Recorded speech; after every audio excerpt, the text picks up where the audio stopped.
नमस्कार दोस्तों, स्वागत है आप सभी लोगों का मेरे चैनल के ऊपर। अगर आप लोगों ने चैनल पर पहली बार विजिट किया है तो चैनल को ज़रूर सब्सक्राइब कर लीजिए। बात करेंगे हम आज बाज़ार के अंदर जो ये हमें ज़बरदस्त गिरावट देखने को मिली है, समझेंगे कि आखिर ऐसा क्या रीज़न है जिसकी वजह से मार्केट के अंदर हमें गिरावट जो है वो देखने को मिली है।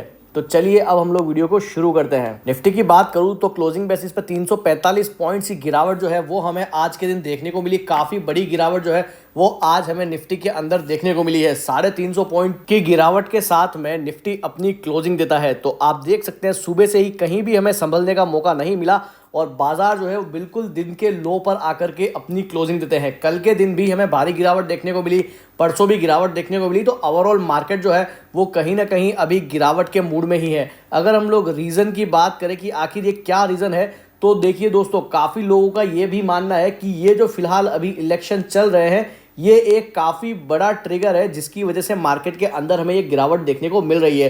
फिलहाल अभी 3 फेज़ के जो इलेक्शंस है वो कंप्लीट हो चुके हैं। वहाँ पर हमें जो वोटिंग परसेंटेज है उसके अंदर गिरावट देखने को मिल रही है और काफ़ी लोग मान भी रहे हैं अब कि शायद आने वाले वोटिंग रिजल्ट के अंदर हमें कुछ गड़बड़ी देखने को मिल सकती है। प्रेजेंट गवर्नमेंट जो है वो रिपीट होगी या नहीं होगी, तो काफी बड़ा बैट जो है वो अभी फिलहाल इलेक्शन और इलेक्शन रिजल्ट ही है। और कहीं ना कहीं ये अनसर्टेनिटी जो है और उसी की वजह से ये बाजार के अंदर हमें कहीं ना कहीं गिरावट देखने को मिल रही है। ऊपर से एफआईआईज की जो भारी भरकम सेलिंग है वहां की वजह से भी काफी ज्यादा प्रेशर जो है वो हमें ओवरऑल मार्केट पे आता हुआ दिखाई दे रहा है। और ये जो प्रेशर है वो आने वाले समय में भी कंटिन्यू हो सकता है, क्योंकि ये जब तक रिजल्ट जो नहीं डिक्लेयर हो जाएंगे, इलेक्शन रिजल्ट्स जब तक नहीं डिक्लेयर होंगे, मुझे नहीं लगता कि एफआईआई जो है वो नया पैसा जो है वो अब फिलहाल यहां पर निवेश करेंगे। तो इसी रीजन के चलते हमें ये प्रेशर जो है वो ओवरऑल इंडियन मार्केट के ऊपर हमें देखने को मिल रहा है। कमेंट करके बताइएगा दोस्तों, आप लोगों को क्या लगता है कि आखिर क्या रीजन हो सकता है जिसकी वजह से बाजार के अंदर इतनी गिरावट देखने को मिल रही है। लेकिन मुद्दे की बात यह है कि आखिर इस पर्टिकुलर गिरावट का फायदा हमें कैसे उठाना है,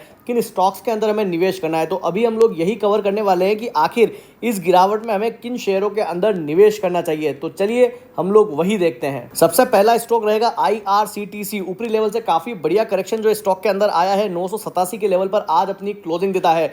जब भी गिरावट आए दोस्तों, आप बिल्कुल IRCTC के अंदर खरीदारी करिए और 5 ईयर के ओरिजिन से खरीदारी करिए। आपको बहुत बेहतरीन रिटर्न जो है वो IRCTC के अंदर मिलते हुए दिखाई दे सकते हैं। अगला स्टॉक है ईवी बसेस बनाने वाली कंपनी ओलेक्ट्रा ग्रीन टेक। ऊपरी लेवल से लगभग 2200 के लेवल से स्टॉक के अंदर काफी बढ़िया करेक्शन आया हुआ है और 1624 के लेवल पर आज अपनी क्लोजिंग देता है। ऊपरी लेवल से अगर देखा जाए तो लगभग 25% के आसपास का करेक्शन स्टॉक के अंदर आ चुका है। काफी बढ़िया खरीदारी लेवल है, यहां से आप एंट्री करिए और अगर कहीं गिरावट आती है तो बिल्कुल वहां पर भी आप खरीदारी कर सकते हैं और बिल्कुल लॉन्ग टर्म के लिए आप बने रहिए। मुझे लगता है कि आने वाले समय के अंदर काफी बढ़िया बिजनेस भी इस कंपनी के पास आएगा और काफी बढ़िया रिटर्न जो है वो ये कंपनी हमें डिलीवर कर सकती है। बैंकिंग सेक्टर से अगला स्टॉक है मेरी तरफ से इंडसइंड बैंक। मैंने कई दफा स्टॉक को कवर किया है। जब भी ये 1400 और 1450 के लेवल्स के बीच में कहीं भी आता है तो मैं लगातार स्टॉक को कवर करता हूं। आपको कहता हूं कि काफी बढ़िया लेवल है,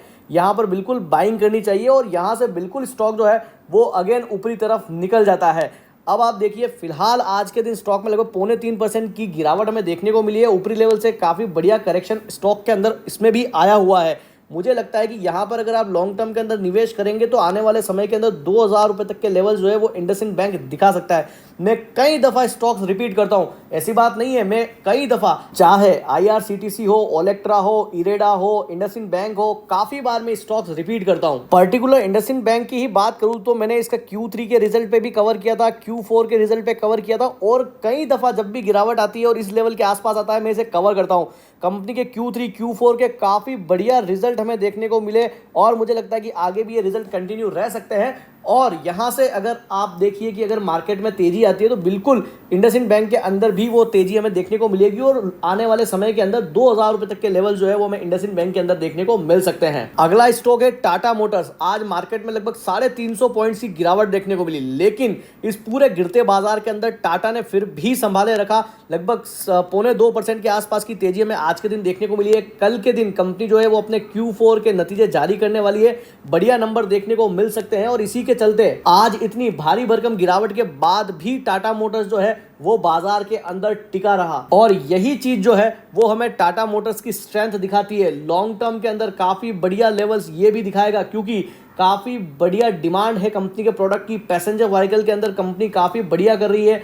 उसके अलावा अगर आप देखेंगे ईवी सेगमेंट बहुत बेहतरीन कर रहा है, तो आने वाले समय के अंदर इन सब का पॉजिटिव इफेक्ट जो है वो स्टॉक पर बिल्कुल आता हुआ दिखाई देगा और मुझे लगता है कि आपको खरीदारी करनी चाहिए अगर कहीं भी डिप मिलता है और लॉन्ग टर्म के लिए होल्ड करना चाहिए। अगला स्टॉक अडानी एंटरप्राइजेज। मैंने वही कहा था दोस्तों, इलेक्शन रिजल्ट कहीं ना कहीं अनसर्टेनिटी है और इसी के चलते अडानी के स्टॉक्स के अंदर भी हमें गिरावट देखने को मिल रही है। आज के दिन लगभग 3.25% के आसपास की गिरावट देखने को मिली है अडानी एंटरप्राइजेज में। अगर कहीं डिप आता है और आप लोगों को लगता है कि प्रेजेंट गवर्नमेंट जो है वो रिपीट हो सकती है तो बिल्कुल यहां पर खरीदारी करी जा सकती है। थोड़ा सा सेंटिमेंटल इशू जरूर है अडानी एंटरप्राइजेज के साथ में और अडानी ग्रुप के साथ में।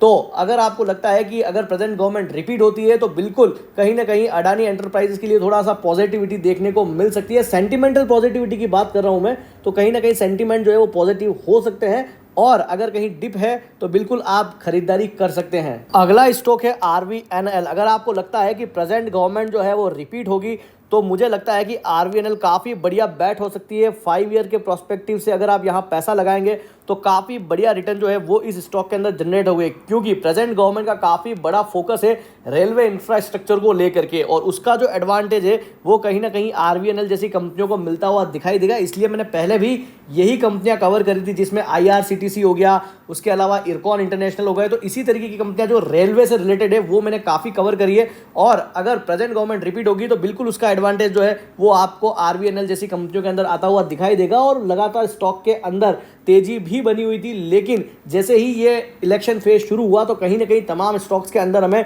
थोड़ी रुकावट देखने को मिली, हल्की फुल्की गिरावट देखने को मिली। लेकिन आने वाले समय के अंदर ये अगेन स्टॉक जो है वो ऊपरी लेवल जरूर दिखाएंगे। अगला स्टॉक है 197 कम्युनिकेशन। 5% का अपर सर्किट आज के देखने को मिला।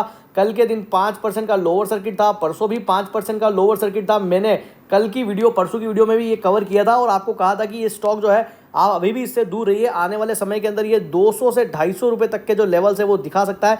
मैंने तो ये काफ़ी समय पहले ही कह दिया था, जब स्टॉक के ऊपर खबरें निकलना शुरू हुआ था तभी मैंने कहा था कि ये लेवल्स जा सकते हैं पेटीएम के। ठीक है, बीच में कभी कभार वॉल्टिलिटी आती है और स्टॉक जो है वो पॉजिटिव होता है, वो अलग बात है। लेकिन अभी फिलहाल मुझे लगता है कि हम अगर मैं बात करूँ रिटेल निवेशकों की तो अभी इस स्टॉक से हमें दूर रहना चाहिए। अगला स्टॉक है जना स्मॉल फाइनेंस बैंक। काफ़ी बढ़िया स्टॉक है। अभी स्टॉक का जो रिजल्ट आया था Q4 का काफ़ी बेहतरीन देखने को मिला था।